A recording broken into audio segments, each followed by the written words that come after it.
Yeah, I want to talk to you today about estrogen metabolism. We've talked a lot in the past about metabolizing toxins and how important it is for that process to work seamlessly in the liver. Toxins need to go through phase one detoxification in the liver, and then phase two detoxification in the liver, and then actually phase three, which is excreting the now water soluble toxin through the stool or the urine. Well, the same process has to happen when it comes to our estrogen metabolism. So, estrogen needs to go through phase one detoxification in the liver too. And when it goes through that process, you can get one of three different forms of estrogen as a result. You can get 2-hydroxyestrogen, which is really called the good estrogen, okay, because it protects your body and is not harmful.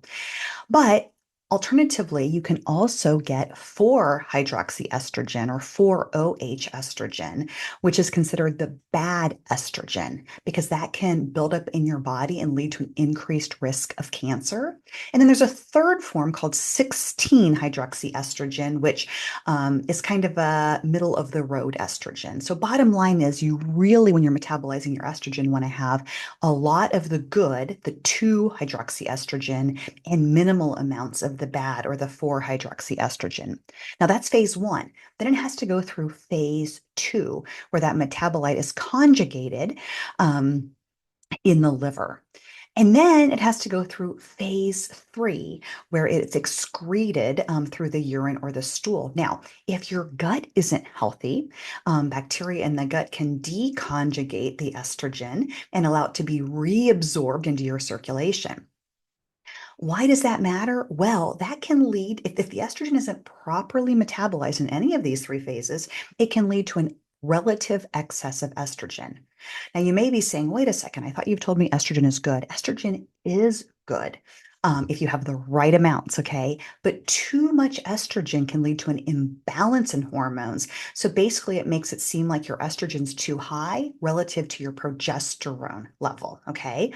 And if your estrogen is too high, you may exhibit common signs of what we call estrogen dominance. Okay. Symptoms of this would be things like bloating, weight gain, especially around the hips and thighs, irregular or heavy periods, and breast tenderness. You may also have mood swings, anxiety, irritability, or depression. You can also get PMS or worsening of skin conditions like acne. Now, on the other hand, too low of estrogen can lead to things like hot flashes, night sweats, vaginal dryness, and a decreased libido. So, getting the estrogen just right is key. And then also making sure the estrogen is metabolized correctly is key too, because we don't want to have too much of the 4 or 16 estrogen metabolite, and we want to have plenty of the 2-hydroxy. And there are actually supplements that can be prescribed to fix any of these imbalances that happen to occur. The problem is, how do you know unless you test? You really don't know. And so I think testing is always the best way. Now, here is my take on testing. The best way to dose hormones for a prescriber to tell you how much hormone you need and to prescribe actual hormones is through salivary testing, spit testing. Okay. That is the most accurate way to see how much of the hormones are in your tissue for your body to use. But the best way to test how your hormones are being metabolized is through urinary testing. And that's the best way to look at that. So hormones matter, and properly eliminating the hormones through your system matters too. And all this is really important for optimal health.